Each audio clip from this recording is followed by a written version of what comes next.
کہ سب سے پہلے اگر اس نے کوئی وصیت کی ہے تو وصیت، اور اگر اس نے کوئی قرض چھوڑا ہے تو قرض کی ادائیگی. وصیت کے نافذ ہونے اور قرض کی ادائیگی کے بعد جو ترکہ بچے گا اس میں سے 1/8 حصہ اس کی بیوہ کو ملے گا اور 1/6 دونوں کو، یعنی والد کو بھی 1/6 اور والدہ کو بھی 1/6 ملے گا. ان دونوں کو مل جانے کے بعد جو حصہ باقی بچے گا وہ بیٹوں اور بیٹیوں میں 1 اور 2 کے تناسب سے تقسیم ہوگا، یعنی بیٹوں کو بیٹیوں کے مقابلے میں دگنا حصہ ملے گا. ٹھیک ہو گیا ڈاکٹر خالد ظہیر. آج کا موضوع وصیت اور قضائے عمری. دوستو آج اسلام کا ایک سیگمنٹ ہے ہیش ٹیگ کا دور ہے.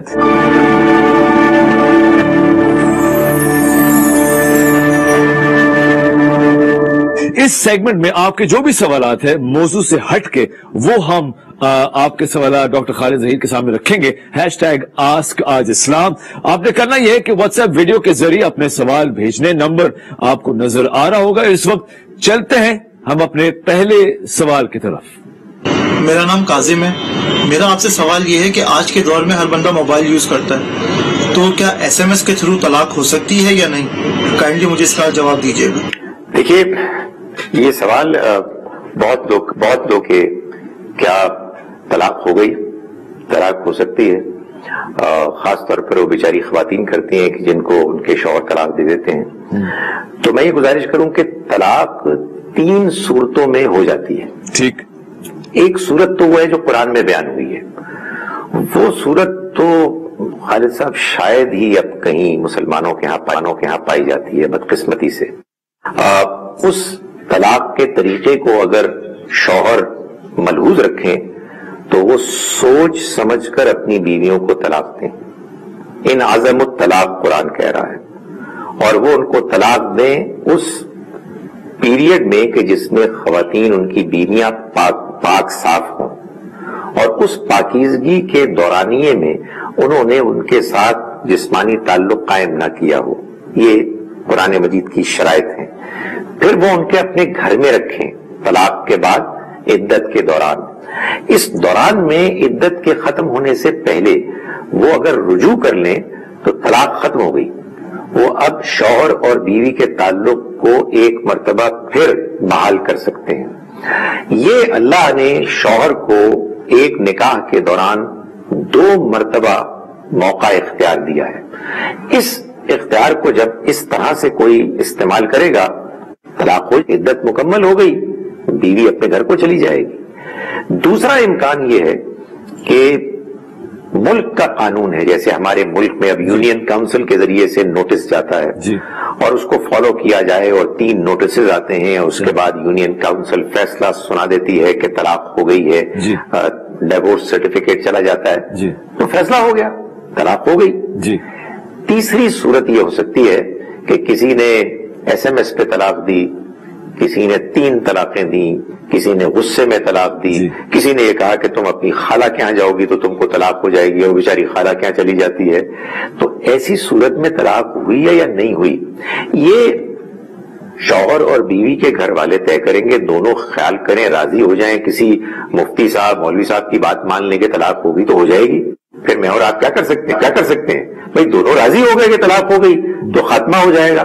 لیکن اگر ان دونوں میں سے کسی ایک نے یہ سٹینڈ لیا کہ نہیں یہ طلاق نہیں ہوئی ہے، اس لیے کہ یہ طلاق تو خدا کے بتائے ہوئے طریقے کے مطابق ہوئی نہیں، تو پھر پنچایت بیٹھے گی، پھر کوئی قاضی بیٹھے گا یا جج بیٹھے گا اور فیصلہ کرے گا کہ یہ طلاق کے جو غلط طریقے سے دی گئی ہے یہ طلاق ہوئی یا نہیں ہوئی.